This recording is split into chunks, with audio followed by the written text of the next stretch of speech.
नहीं पता है, स्टार्टिंग के दिनों में यूट्यूब जब खोलते हैं तो क्या होता है उस टाइम में हमें अच्छे क्वालिटी के वीडियो बनाना है विथ कम बजट के अंदर। तो उस टाइम में हमारे पास सपोज़ बजट होता है 500 से लेके 1000 तक हमारे पास बजट होता है। इसके अंदर ही हमें कुछ भी सॉल्यूशन ढूंढना है। ये सब प्रोफेशनल लाइट तो काफ़ी महंगे आते हैं, ये सब मिनिमम 10,000 से लेके 20,000 के अंदर रेंज में आते हैं, तो ये तो आउट ऑफ बजट हो जाता है। तो हमारे पास प्रोफेशनल यूट्यूब वीडियो शूट करने के लिए क्या ऑप्शन रहता है, हम लोग क्या करते हैं सिंपली हम जो है मार्केट से लैंप खरीद के ले आते हैं और उसके अंदर एक एलईडी ड्राइवर रहता है जो उसके वजह से आपका लाइट जलता है, काफ़ी अच्छा लाइट दिखने को मिलता है, जैसे कि मेरे स्टूडियो में भी है। लेकिन क्या प्रॉब्लम हो रहा है एक बार अच्छे से देखिए। जब भी मैं वीडियो रिकॉर्ड करने के लिए पूरा सेटअप रेडी किया, इस तरीके से फ्लिकरिंग आ रहा है। तो ये फ्लिकरिंग कहाँ से आ रहा है, किस चीज़ की वजह से आ रहा है, तो प्रोफेशनल यूट्यूब वीडियो रिकॉर्ड करते हैं उनमें क्यों नहीं आता है, उसका एकदम क्रिस्टल क्लियर इमेज होता है। तो इसके लिए मैं एक सॉल्यूशन डब्बा बनाया हूँ। देखिए इसको चेंज करने पे ठीक हो जाएगा। तो देखिए यहाँ पे मैं जब इसको स्विच किया तो देखिए एकदम लाइट क्लियर हो गया, एकदम परफेक्ट वीडियो आ रहा है, कोई फ्लिकरिंग नहीं आ रहा है। तो ऐसा क्या है इस डब्बे के अंदर जो कि इसको सॉल्व कर दे रहा है, और ये काफ़ी कम रुपए में, मात्र 50 से लेके 200 रुपये के अंदर आपका ये सॉल्यूशन हो जाएगा। तो बहुत कम खर्चे में आपका सॉल्यूशन हो जाएगा, जिसके बदले में काफ़ी महंगे 20-30 हज़ार रुपये का रिंग लाइट या इस तरीके का लाइट लोग ख़रीदते हैं, वो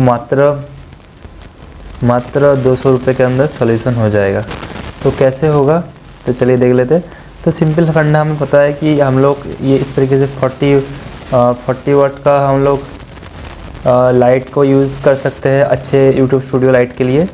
तो दो लाइट दो एंगल से देंगे तो कोई भी शैडो नहीं आएगा, परफेक्ट वीडियो आएगा, जो कि अभी मेरा वीडियो आपको फेस में दिख रहा होगा, ये वो लाइट से ही है। अगर मैं नॉर्मल मोड में बाईपास मोड में करूँ तो देखिए इस तरीके से लाइट थोड़ा कम हो गया और फ्लिकरिंग आ रहा है। इसमें उतना अच्छे से पता नहीं चल रहा होगा, लेकिन जब मैं इसको मूड को एक्टिव करता हूँ तो देखिए कितना अच्छा लाइट देखने को मिल रहा है। तो सिंपली मैं आपको नेक्स्ट स्लाइड में दिखाता हूँ। तो ये होता क्यों है, इसका जो मेन कारण है, तो यहाँ पे हमारा सिंपली हमें पता है कि हमारा यहाँ पे इंडिया का फ्रीक्वेंसी 50 हर्ट्ज़ है या अमेरिका का 60 हर्ट्ज़ पकड़ लेते हैं। तो क्या होता है, जो एसी वोल्टेज होता है वो एसी वोल्टेज यहाँ पे आपके इनकैंडेशन लैम्प में कुछ इस तरीके से लाइट को ऑन ऑफ, क्योंकि ये स्टेडी तो डीसी वोल्टेज है नहीं कि लाइट हर वक्त चलता रहेगा। ये वोल्टेज टाइम के साथ आपका कभी धीरे धीरे बढ़ रहा है पॉजिटिव में और धीरे धीरे जीरो पे आ रहा है, फिर से नेगेटिव में धीरे धीरे बढ़ रहा है, धीरे धीरे जीरो पे आ रहा है। इस तरीके से कॉन्टीन्यूसली वोल्टेज कम ज़्यादा हो रहा है हाई स्पीड में। 50 हर्ट्ज़ मतलब सेकेंड में 50 बार इस तरीके से वोल्टेज का अप डाउन हो रहा है। तो लाइट में भी वो अप डाउन रिफ्लेक्ट होगा, क्योंकि जैसा सप्लाई है वैसा ही आउटपुट आपको मिलेगा। तो यहाँ पे इनकैंडेशन बल्ब में क्या होता है, वो हीट को थोड़ा पकड़ के रखता है, इसलिए वो फ्लिकरिंग कम होता है, लेकिन कैमरे में आपको दिख जाएगा कि फ्लिकरिंग हो रहा है। तो इसको अगर डीसी किया जाए, तो प्योर डीसी किया जाए तो आपका फ्लिकरिंग पूरी तरीके से हट सकता है। लेकिन क्या होता है, जो सस्ते देखिए प्योर डीसी अगर हो सीधा लाइन एकदम, तो कोई भी फ्लिकरिंग नहीं होगा, प्योर जलेगा। लेकिन जो एलईडी ड्राइवर होता है वो चीप एलईडी ड्राइवर में थोड़ा सा कॉस्ट कम करने के लिए कैपेसिटर का वैल्यू कम होता है, इसलिए ये फुल ब्रिज रेक्टिफायर के बाद पूरा डीसी नहीं होता है, थोड़ा पल्स उसमें रिपल रह जाता है, जो कि 100 हर्ट्ज़ का होता है, क्योंकि सप्लाई 50 हर्ट्ज़ है। सप्लाई फ्रीक्वेंसी के डबल फ्रीक्वेंसी का रिपल उसमें रह जाता है, जो रिपल आपके लाइट में कम ज़्यादा और फ्लिकरिंग इफेक्ट डालता है। तो उसको कैसे हटाए, तो चलिए आगे देखते हैं। मैं ज़्यादा डीप में नहीं जा रहा हूँ, ऊपर थोड़ा सा कवर कर रहा हूँ, क्योंकि ज़्यादा थ्योरी थोड़ा प्रॉब्लम हो सकता है, हर किसी के लिए कंज्यूमेबल नहीं है। तो थोड़ा सा हल्का प्रैक्टिकल के बारे में बात करते हैं।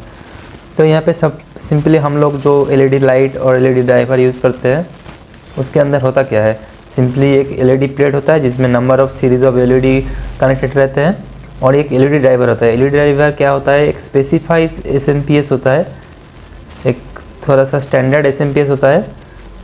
जो एसएमपीएस का काम क्या होता है, SMPS switch mode power supply, ये एक टाइप का करंट सोर्स एसएमपीएस होता है, जो कि एलईडी का सफिशिएंट करंट को मेंटेन रखता है, उससे एक्सीड नहीं करने देता है, नॉर्मल जो एसएमपीएस होता है वोल्टेज सोर्स होता है, तो ये जो एसएमपीएस है one kind of current source SMPS है, जो कि एलईडी का सफिशिएंट करंट को मेंटेन रखता है, जिससे ये एलईडी ज़्यादा करंट की वजह से ख़राब नहीं होता। ठीक है, तो यहाँ पे हम लोग 230 वोल्ट सिंपली देते हैं।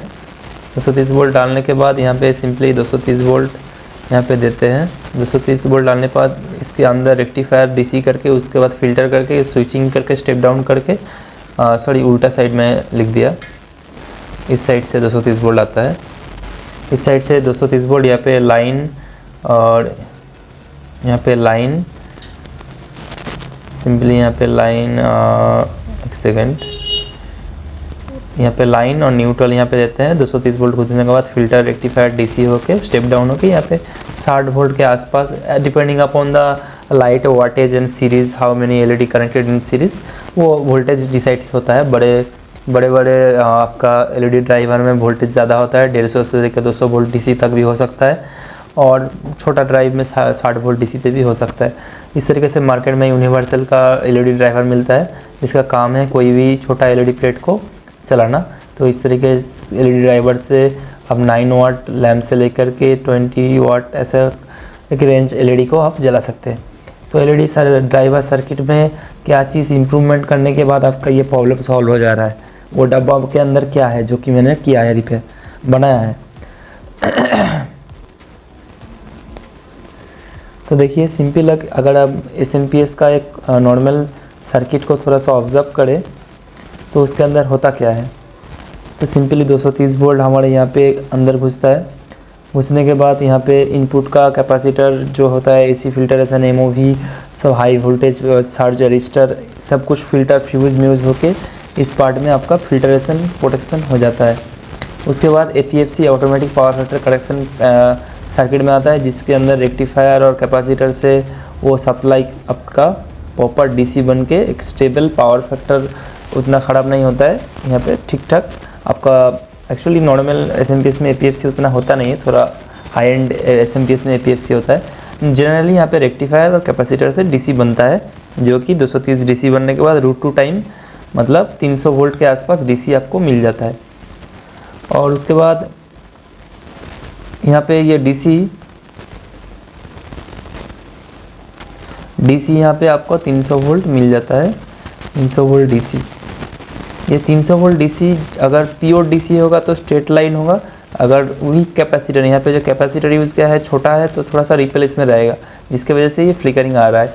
उसके बाद जो एसएमपीएस का बेसिक वर्किंग होता है कि हमारा एक स्विचिंग मॉसफेट होता है, जो स्विचिंग मॉसफेट आपका यहाँ पे स्विचिंग करके इस कॉयल पे पल्सेटिंग डीसी प्रोवाइड करता है, जिसकी वजह से यहाँ पे high frequency pulsating DC provide करता है, जिसकी वजह से यहाँ पे इनपुट 50 हर्ट्ज है, बट यहाँ पे नंबर ऑफ किलो हर्ट्ज में ही यहाँ पे फ्रीक्वेंसी होने की वजह से छोटा ट्रांसफार्मर, फ्राइड ट्रांसफार्मर में ही आपका पावर ट्रांसमिट हो जाता है कम साइज में ही, और यहाँ पे स्टेप डाउन पे रेक्टिफायर से डीसी करके आपका एलईडी पे दिया जाता है ये। और यहाँ पे एक फीडबैक मैकेनिज्म होता है, जिससे कि एलईडी को सफिशिएंट करंट मिल रहा है कि नहीं वो मॉनिटर किया जाता है, और रेफरेंस कुछ सेट किया जाता है। सपोज एक एलईडी का 30 मिली एम्पियर से ज़्यादा लगेगा तो ख़राब हो जाएगा, तो 30 मिली एम्पियर रेफरेंस दिया जाता है, और रेफरेंस से यहाँ पे इतना एक्चुअल में है उसको कंपेयर करके यहाँ पे उसका एरर सिग्नल जनरेट किया जाता है। उसके बाद ऑप्टो कपलर के थ्रू आपका फीडबैक को भेजा जाता है प्राइमरी सेक्शन में। प्राइमरी सेक्शन में PWM कंट्रोलर से उसको according to the requirement of the secondary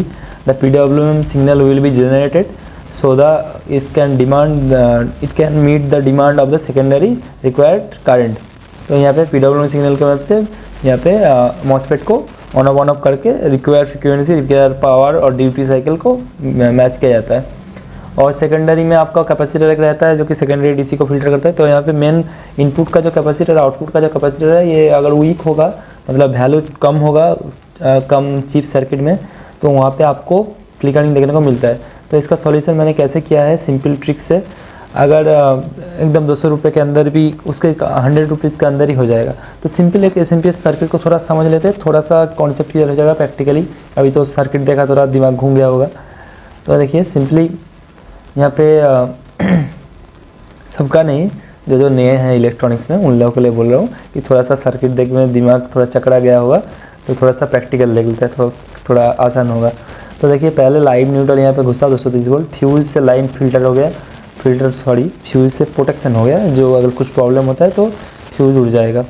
उसके बाद यहाँ पे फुल ब्रिज रेक्टिफायर लगा हुआ है। ये फुल ब्रिज रेक्टिफायर का काम है, ये AC 230 वोल्ट 50 हर्ट्ज को यहाँ पे प्योर DC 0 हर्ट्ज यहाँ पे बनाना, जो बनने के बाद इस DC को फिल्टर करना है तो कैपेसिटर लगाना है, नहीं तो उसमें रिपेल रहेगा। तो यह कैपेसिटर क्या कर रहा है, यहाँ पे फिल्टर कर रहा है, जो कि यहाँ पे 230 वोल्ट घुसने के बाद वहाँ पे DC होने के बाद √2 टाइम मतलब 300 वोल्ट DC बन जाता है।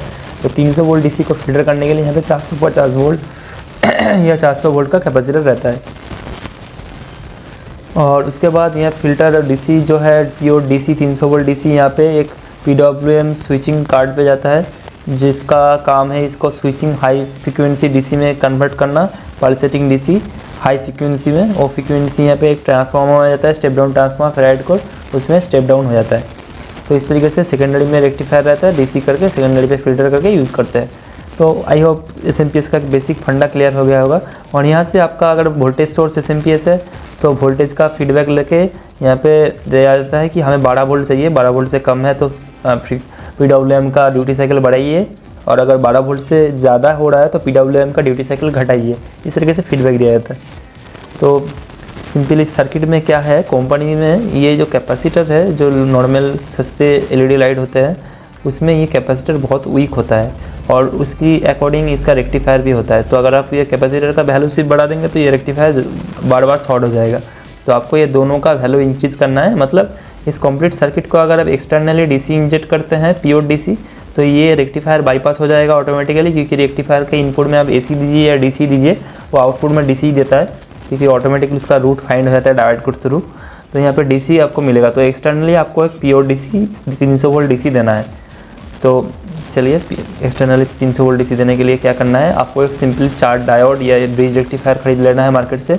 अगर आपका 9 वाट का LED है तो 4007 आप डायोड यहाँ पे यूज़ कर सकते हैं, लेकिन थोड़ा बड़ा लैंप है 50 वाट का 30 वाट का, तो यहाँ पे अलग से सर्किट में बताता हूँ। सिंपली आपका अगर 9 वाट का एक बल्ब है तो यहाँ पे आप 4007 डायोड और 450 वोल्ट 100 माइक्रोफेरेड कैपेसिटर यूज़ करके फुल ब्रिज रेक्टिफायर DC बना के और DC से को लैम्प पे देना है। तो लैम्प का जो रेक्टिफायर और कैपेसिटर है वो बाईपास मोटा मोटी होके, तो आपका प्योर DC आप एक्सटर्नली दे रहे हैं, जिससे वजह से वो फ्लिकरिंग हट जाएगा। तो सिंपली अगर सर्किट की बात करें तो यहाँ पे सर्किट में आप देखेंगे यहाँ पे AC सोर्स 230 वोल्ट, उसके बाद वो जाके फुल ब्रिज रेक्टिफायर 4 डायोड इस सर्किट की मदद से DC बन रहा है। DC बनने के बाद यहाँ प्योर DC बनाने के लिए पहले DC ऐसा था पल्सेटिंग DC, उसको प्योर DC बनाने के लिए कैपेसिटर लगा रहे हैं। तो ऐसा थोड़ा सा रिपेल रहता है, वो इग्नेजेबल है, तो प्योर DC पकड़ सकते हैं। ये नीचे देख सकते हैं आप। अगर कैपेसिटर ना लगाए तो ये ग्रीन डॉट ऐसा DC बनेगा। अगर कैपेसिटर लगा दे तो कुछ इस तरीके से DC बन रहा है, चार्ज डिस्चार्ज हो रहा है। जो जब सोर्स का वोल्टेज हायर है कैपेसिटर से तो चार्ज हो रहा है, जब लोअर है डिस्चार्ज कर रहा है। इस तरीके से मोटा मोटी आपका वोल्टेज आउटपुट वोल्टेज को स्टेबल कर रहा है, मतलब एक वोल्टेज मेंटेन रख रहा है। क्योंकि कैपेसिटर क्या होता है, कैपेसिटर का IC is equal to C dV/dt, IC is equal to C dV/dt। Capacitor क्या होता है, सडन चेंज इन वोल्टेज को अलाउ नहीं करता है, उसके लिए अपना करंट जनरेट करेगा लेकिन वोल्टेज को सेम रखने की कोशिश करेगा। तो ये कैपेसिटर का मेन काम है। इसके बाद अगर नेक्स्ट हमारा जो एक्चुअल में वो डब्बा के अंदर जो चीज़ है वो है ये। तो यहाँ पे मैं एक एक करके मैं कनेक्शन बता देता हूँ। देखिए पहले आपका जो घर का लाइन है 230 वोल्ट का, वो लाइन यहाँ पे आएगा, जो कि एक मिक्सर मशीन के अंदर जो OLR ओवरलोड रिले टाइप का प्रोटेक्शन होता है, MGB टाइप का होता है, जो रेड बटन दबाने पर पुश करने पर रीसेट हो जाता है। काफ़ी टाइम क्या होता है, कैपेसिटर बहुत ज़्यादा चार्जिंग करंट स्टार्टिंग में capacitor as a short circuit, in transient capacitor act as a short circuit, so it will draw huge amount of current, so it can happen the rectifier become short, it quite happen, so you have to need protection for this.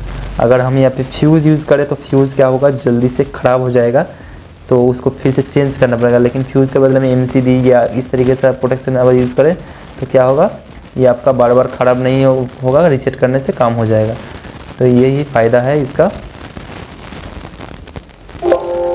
तो उसके बाद ये fuse protection होने के बाद यहाँ पे क्या होगा, यहाँ से इसको लेके AC इनपुट पे दे देना है, और जो लाइन है लाइन को भी ले लेना है, न्यूट्रल को भी लेना है 230 वोल्ट का, न्यूट्रल को लेके यहाँ पे देना है। तो यहाँ पे आ गया कनेक्शन, 230 वोल्ट घुस गया इस पे।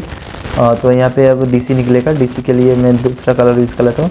डीसी का पॉजिटिव जो निकला है इसको लेकर यहाँ पे कैपेसिटर के पॉजिटिव पे दे देना है और यहाँ पे एलईडी को भी दे देना है कोई सी एक पिन पे।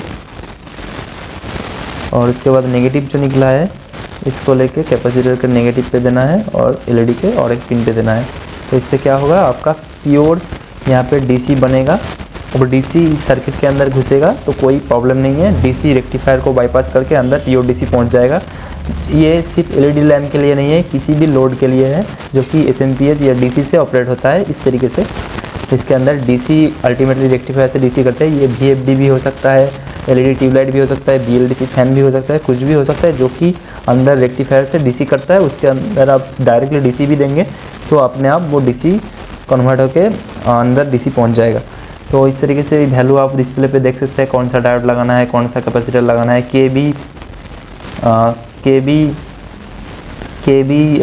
P210 ये 2 एम्पियर का 1000 वोल्ट के आसपास, तो नॉर्मल 230 वोल्ट का आराम से इस तरीके से 2 कैपेसिटर आप लगाएंगे पैरेलल में, कोई दिक्कत नहीं है, आराम से ले लेगा। तो ये डब्बे के अंदर मैंने ऐसे ही सर्किट यूज़ किया है, तो इसको यूज़ करिए, आपको डेफिनेटली अच्छा इसको फल देखने को मिलेगा। तो नीचे कमेंट करके ज़रूर बताइएगा कैसे आपका यूट्यूब का स्टूडियो लाइट का सॉल्यूशन हुआ। और जितना बड़ा लाइट है, ज़्यादा वाटेज है, तो कैपेसिटर का नंबर ऑफ कैपेसिटर इंक्रीज़ करना होगा, रेक्टिफायर का करंट रेटिंग भी इंक्रीज़ करना पड़ेगा। तो आई होप ये वीडियो आपको हेल्पफुल हुआ होगा। अगर हेल्पफुल हुआ है तो ज़रूर इलेक्ट्रॉनिक्स विंग को सब्सक्राइब कीजिए और साथ ही साथ इलेक्ट्रिकल विंग को भी विजिट कर सकते हैं इलेक्ट्रिकल वीडियो देखने के लिए। तो आई होप इस वीडियो के अंदर आपको कंप्लीट नॉलेज मिल गया होगा। तो चलिए चैनल को सब्सक्राइब कर दीजिए, साथ ही वीडियो को लाइक कर दीजिए। चलिए मिलते हैं अगले वीडियो में। हरे कृष्णा।